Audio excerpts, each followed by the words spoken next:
Before the Senate today is a $1.1 trillion bill full of Christmas presents for the lobbyists and special interest here in Washington.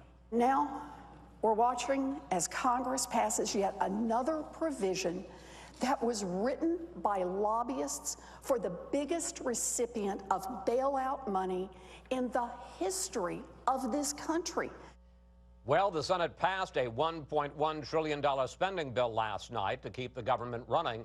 That despite criticism, as you saw, from both Ted Cruz on the right and Elizabeth Warren on the left. And we're back now with the panel. George, it was a very unhappy Senate that was forced to work through the weekend. But finally, they were able to get together and to pass this spending bill, which will keep all the government except for the Department of Homeland Security funded through the end of September. What did we learn about the ability of this Congress to get things done? Well, this is how you get things done. The country clamors for bipartisanship. That's what it looks like. It's not pretty, and it's long, and it's confused, and it's yet another piece of legislation we had to pass in order to find out what's in it. But this is log rolling. This is how democracy in a continental nation gets things done. People aren't going to like it.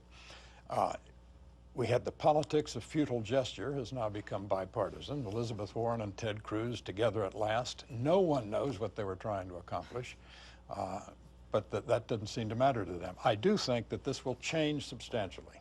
When you get the new Congress here, lame ducks who've already been repudiated leave, and you get the Republicans in charge, and we're going to see if they can implement the restoration of what they call regular order, so we don't run this government with sprawling pieces of legislation like this. All right, we're going to get to the Republicans in a moment, but let's talk first of all about the Democrats, because that was perhaps the most interesting development this week, the split inside the Democratic Party between the left wing, as represented by people like Elizabeth Warren, and President Obama. They went up directly against him, and here was the interesting reaction when President Obama said that he was going to support the spending bill. Take a look.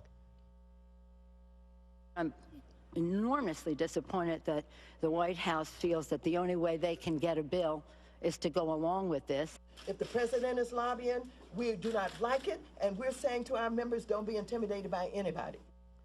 Julie, how concerned are White House officials to see some of these left-wing, certainly to the left, Democratic officials like Nancy Pelosi, like Elizabeth Warren, saying we're going to stand up to the president. We don't care what he says. Yeah, it certainly wasn't preferable for the White House. I think you had two things going on here. One is that Nancy Pelosi wanted to be clear that she cannot be taken for granted. There had been an expectation all week that this legislation was going to pass in the House with Democratic votes, and this was her saying to the White House and to Harry Reid, you know, you can't just cut me out of negotiations and expect my members to line up behind this.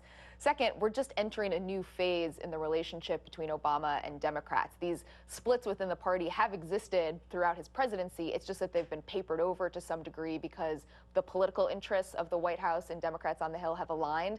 That's no longer going to be the case all the time here. For Obama, he's going to have an interest in trying to strike some deals with Republicans, and a lot of Democrats are not going to want to give Republicans an opportunity to look like they can govern. So is this the beginning of the lame duck period of the Obama presidency? It depends on what you would categorize as a lame duck. If President Obama can make deals with Republicans and get things done on trade, tax reform perhaps, then he might actually look effective. But it certainly is a new phase in his relationship with his party.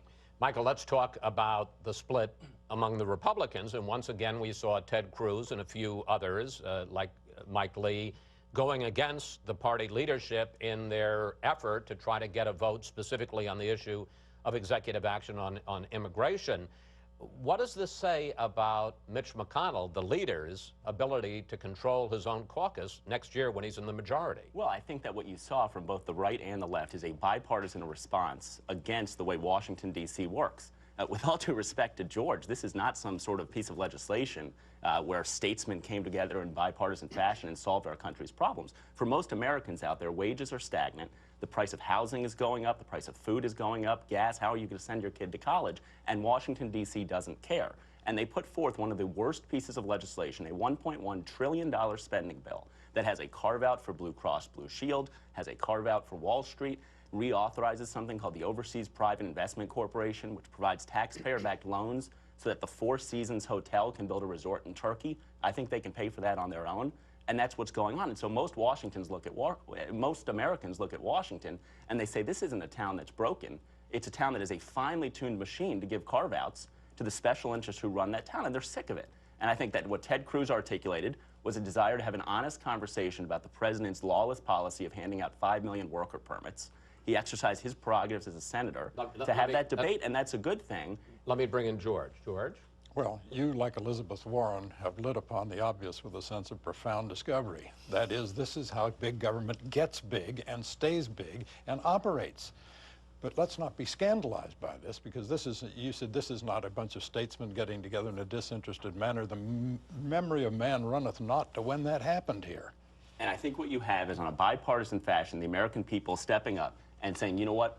We get the government we deserve. We're going to hold the House responsible, we're going to hold the Senate responsible, we're going to hold the presidency responsible, and they're sick of this type of legislation. If the House had wanted to put forth a 3-month continuing resolution, they could have gotten that back. They could have waited for the reinforcements to arrive.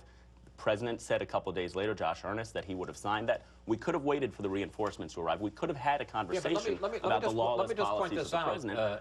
And I'm looking at this. He had this bill, a constitutional point of order, challenging the legality of the executive action on immigration. Republicans, 22 voted for, 20 voted against Cruz, so he didn't have much support in his own caucus. Well, I think that Ted Cruz derangement syndrome seems to have set in across Washington, D.C., and a lot of people took a very bad vote. I think it's unconscionable that many Republicans voted that the president's lawless action that has absolutely no respect for the institution and the co-equal branch of government that is Congress, that they voted to let that go forward. And I'm sorry that it interfered with the fundraisers that were planned this weekend. Juan, I want to pick up on something that George said, which is that, you know, this is messy, but we actually saw the centers of both parties, you know, had the ideological wing of the, and I'm not in any way putting it down, the ideological wing, more ideological wing of the Republican Party voting against it, and the more ideological wing of the Democratic Party voting against it. But you had the centers of both parties voting, you know what, we're not happy with a lot of this stuff, but we're going to keep the government funded. We're not going to shut down the government.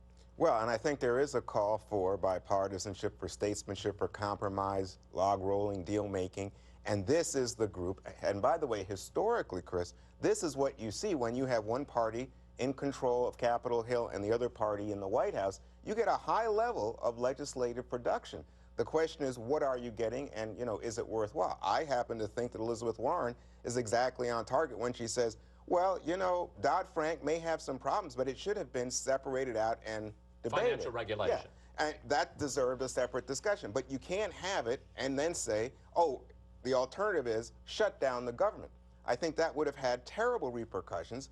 Washington is in disrepute because of its inability to function. And that would have been the ultimate expression of inability to function, that the government itself would have shut down. So there was a necessity to go forward. I must say, though, that I think that the kind of anger you saw from the Democrats this week is going to be higher and more valuable than ever come next year, because they're angry not only at the Republicans, and for, you know, the Tea Party tends to rule and set the narrative in this town, but they see Obama as complicit in saying, oh, yeah, let's try to do business with the Tea Party and the Republicans rather than take them on. Okay, George, final question, less than a minute left. The final passage, 56 senators voted to keep the government funded. 32 Democrats, 24 Republicans. I mean, that's the making of a bipartisan governing coalition. Yes, and Americans who are clamoring for bipartisanship are going to get a good look at it and recoil in horror probably, but that's just the nature of democracy. The transaction costs of democracy are large, wasteful, messy, but it's our system. So do you think that we're going to see some bipartisan compromises, actual legislation, business getting done in Washington? I do. I think because the most important committee, the Ways and Means Committee, is in the hands of a grown-up Paul Ryan, and I think he will move it forward. Thank you, panel. See you next Sunday.